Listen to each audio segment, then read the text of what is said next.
Hey everyone, welcome back to Life Unpotted. Just a few things before we get into the episode. So yesterday was Monday, which means we had a new blog post released. This week's post was written by Daisy. She's training for the half marathon. She shared all her insights about the process of training for it, all the things she's learned and how she's trying to apply it to her day-to-day life. So head to the show notes, definitely check that out. And just wanted to take a second to ask, please share this episode to your friends, to your family, to your coworkers, to whoever you think might benefit from hearing it. We are putting a lot of work into this podcast, and our goal is to continue to grow this community to help other people, to help people connect to themselves. So we really appreciate it if you could share this episode, share other episodes, whichever episode you think that people you know might resonate with. That would really mean a lot to us. And as always, please rate, review, and subscribe if you haven't done already. Your support means so much to us because this podcast truly means so much to us. So thank you guys so much for listening as always, and hope you enjoyed today's episode. Let's get into it.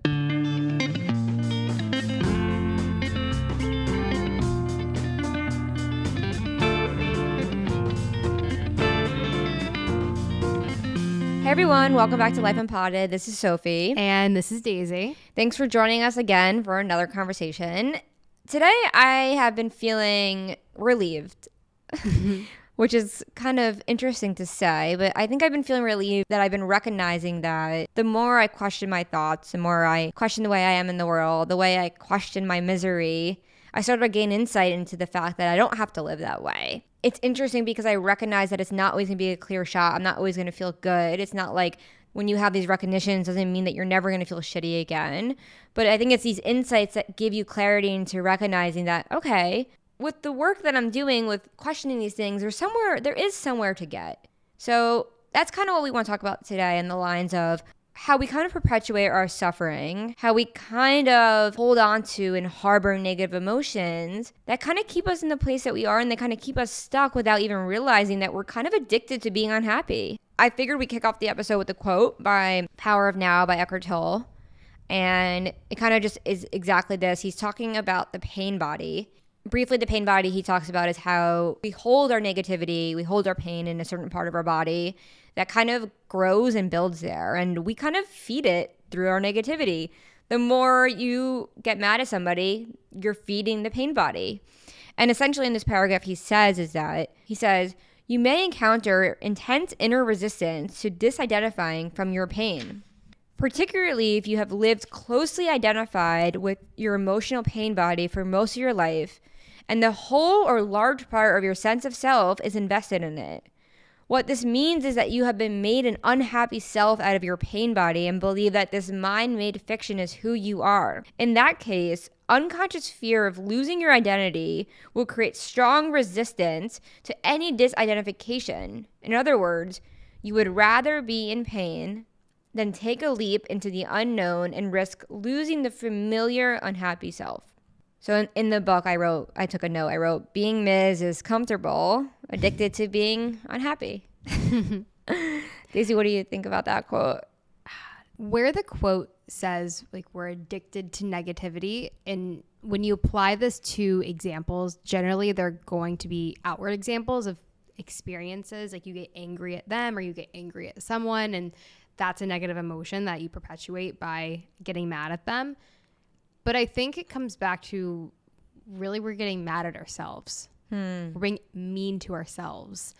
So I pose the question if the way you get around these like addictive negative thoughts, such as frustration or anger, any other emotions, is if you're kind to yourself, if that is going to help you be kinder and break this addiction to negativity. Because as we're all human, we all just want to go to our natural state of love. And the further we get away from that, the further we get into the quote unquote pain body, the more we get into that, the deeper we get into that, the harder it is to come out of that. And I think the quickest way to break that, in my experience, is by softening and being kind to yourself and reminding yourself that you deserve love too, despite this addiction that you're fighting.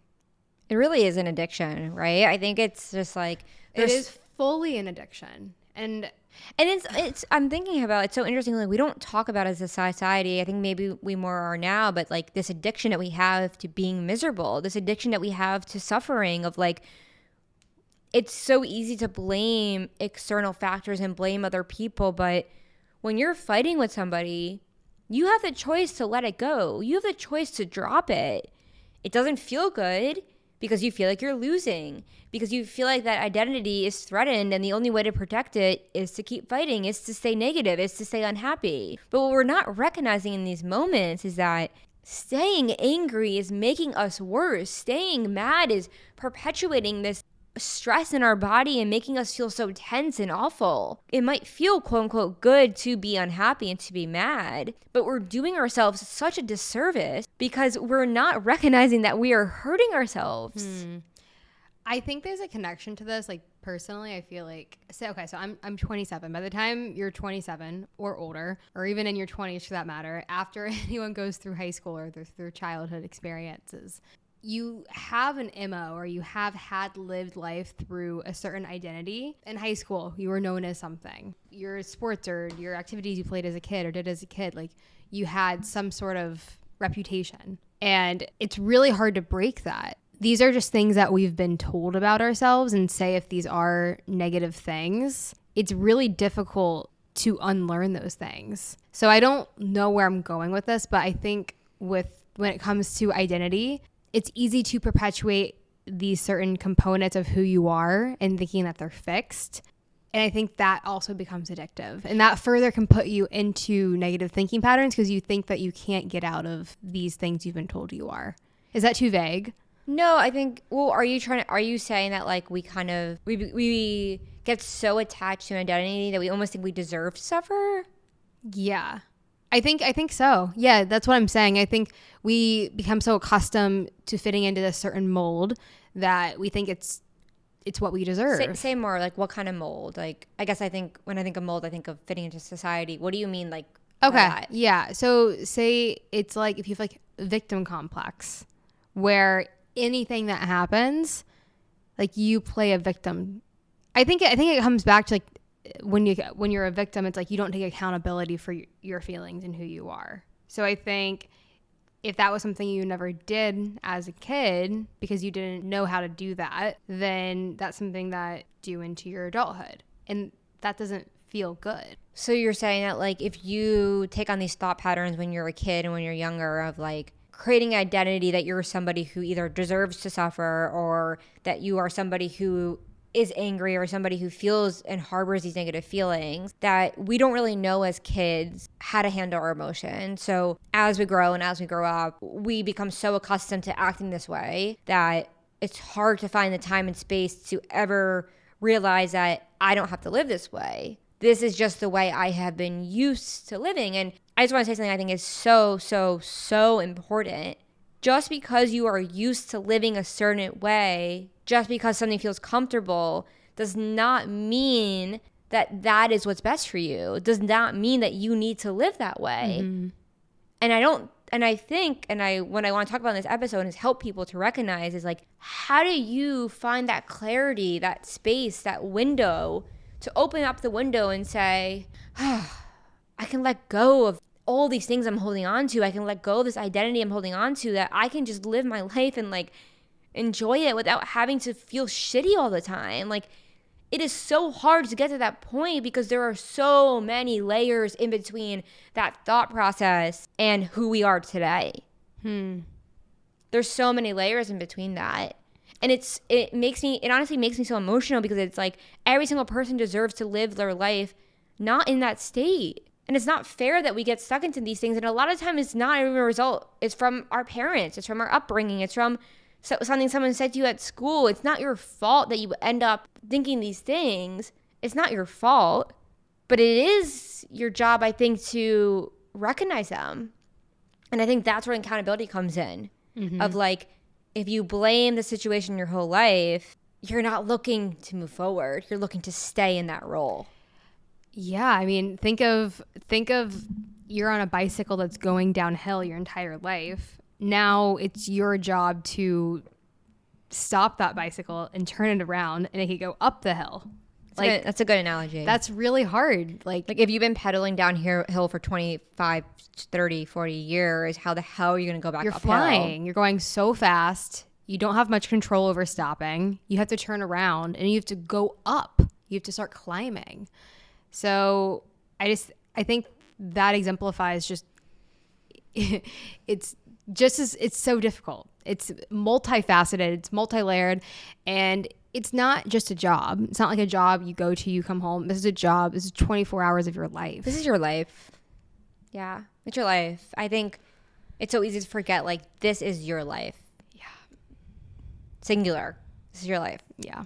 And you deserve to paint your life with beautiful colors. Like, you deserve to live a life full of beauty. And I just don't think that we have those colorful paintbrushes with us, or we don't know where to access them. And I think it's about recognizing when you're doing this work, when you're reflecting of like, okay, what color am I gonna start painting first, right? Like in this like black hole I've drawn my whole life.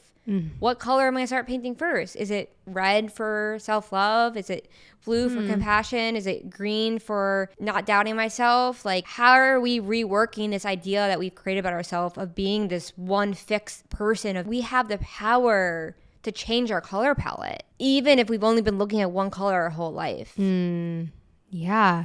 And there's so many resources out there to figure out how to move forward. But I think it can be really overwhelming. And you think that I have to pick up all of these new habits and do them all at once. And that's not going to get you anywhere. And I was actually thinking about this recently. And I think sports, for me personally, since it's like so out of the head and it's so in the body, has always been a helpful analogy to like figuring out mind stuff and how to move forward. I'm training for a half marathon right now, and I'm doing different runs, and I am listening to a coach that's like in my earbuds. And basically I have this training plan that I'm following, and I don't think twice about it. I do it 5 days a week. I get up, I follow it. And then I was like, why don't I do this for my mental health? Like, why don't I have this much consistency in anything else in my life? So I think the fact that there's like this plan that I started out by running a mile, and then 2 miles, and then I was doing a mile one day and then a mile on. And it's just like, and I started out really slow. I started running 1 mile, and then I started going to a run club, and then I was able to run 4 miles. And like, it was like, everything slowly built on itself. Before I know it, I was running 9 miles. And I stuck with it because the consistency was so doable in my everyday life. It wasn't overly complicating anything. And I think that this is something that when it comes to improving our thought patterns, it can become really overwhelming. Yeah. So I think there's so many different ways to unlock your thought patterns and unlock what's going on. You know, there's things like journaling, but there's also things like drawing if words seem overcomplicated. Right. And these are like very, very little activities of like drawing 15 minutes a day about how you're feeling that can help you reconnect with these things and empower you and bring you back. Yeah, I remember when you started drawing and you're just like, that's the only thing that's helping me understand how I'm feeling. Yeah, because there's so much in there. It doesn't all have to be expressed through ways of words. And I think what I'm also thinking about is like informing the recognition of the thought patterns that we have, and in becoming aware that we might be addicted to negativity, that we might be addicted to suffering. I think that a lot of time it really does go deeper than like if you're mad at your friend and you want to hold that grudge because that feels good to you. Like, I think the first step is kind of just like taking that situation and try to understanding, okay, we don't need to go into my childhood trauma right now. Let's just go into this specific one situation of, okay, why does it feel good for me to feel this way? And just ask yourself that simply. I think just asking yourself, starting so straightforward of simply saying, wait, why am I choosing to feel pain right now? Why am I choosing to feel pain? I am choosing it. You are always choosing the way that you experience things. We are subconsciously always making decisions of how to react. So just becoming more aware of the things that we are doing subconsciously can help us understand the reason why we are so addicted to feeling these feelings. And I also just want to say one more thing.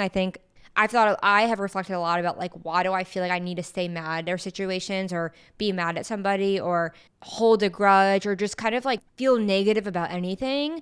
And I don't know if it comes from childhood, but it comes from somewhere where I feel like I would benefit from being unhappy. I would benefit from being mad at somebody. Like, I needed them to come and apologize to me.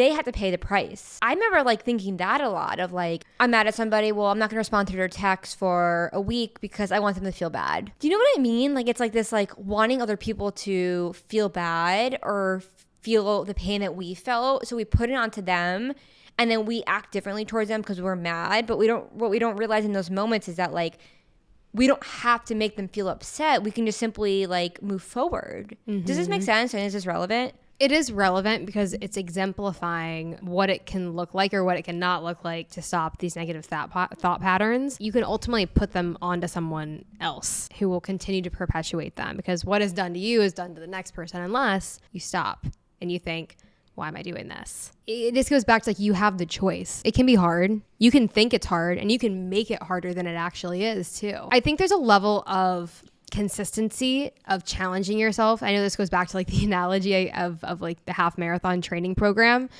but nothing is going to be more guaranteed than something that you do consistently. There's going to always be some sort of outcome if you are consistently doing something. For example, I was listening to this podcast today and I was thinking of implementing this, but basically it was having a check-in for yourself. You either set an alarm on your phone, or you put a sticky note on your bathroom window or your bathroom, or you put a sticky note on your bathroom mirror, and you do a conscious check-in to see, where am I right now? What am I thinking about? Am I thinking about the task I'm doing? Am I ruminating over this presentation I'm preparing for, or something that's coming up in my life? It's just like kind of like taking a moment to check in with yourself and see, where am I? Yeah. And coming into your body too. Breathing deeply, understanding like just coming back to reality. And I think this was Dr. Nicole LePera on Mel Robbins' podcast.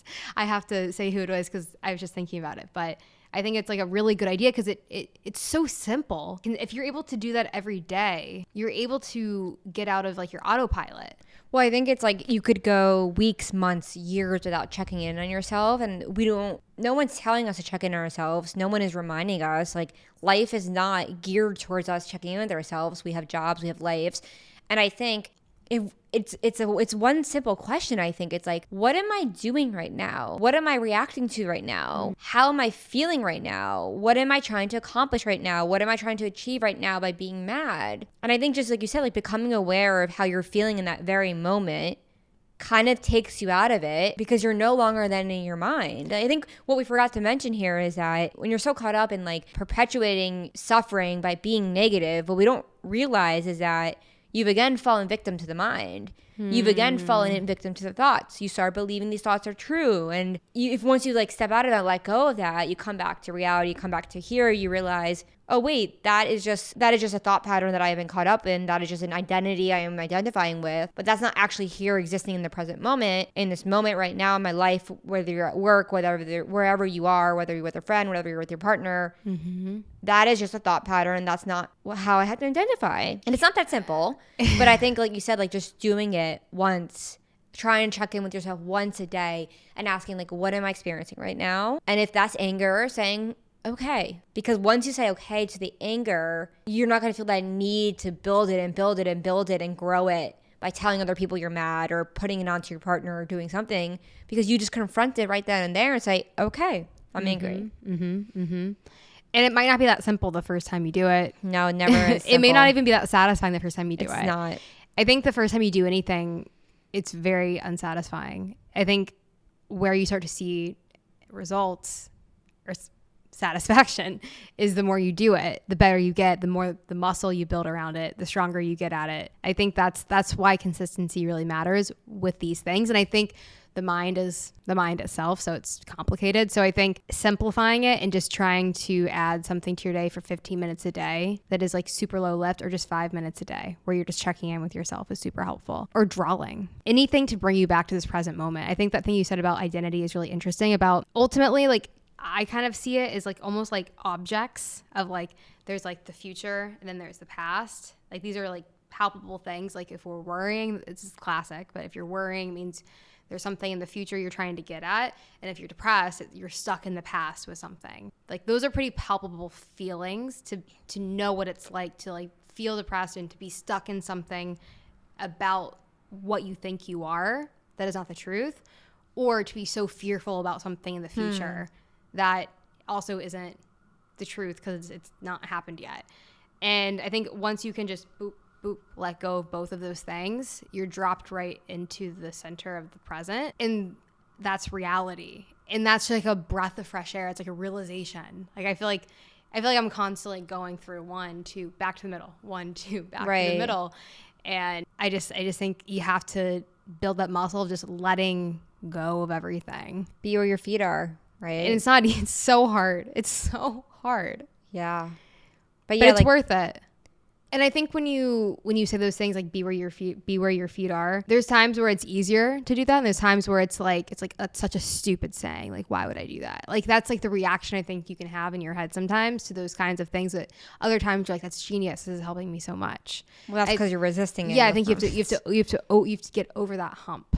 Sometimes you have to like let your arms down to get to that, to allow it to help you. It's like allow yourself to feel good. Allow yourself to feel happy. Like you can let go. You're not going to accomplish anything by being mad. You're not going to accomplish anything. I think that's kind of what sums up this conversation is like, you're not going to accomplish anything by being mad. The only person who's going to experience that 100% is you. You're guaranteeing that. Right. Like why? And then it's self-sabotaging. So think about this. Think about you're having a so-so day. You're walking outside. Someone comes up to you and they're just really kind. They say something really nice to you. I don't know. Like it's like they're just like really kind, or like someone like pays for your coffee who's in front of you. Like you just have a moment that's like really, really kind.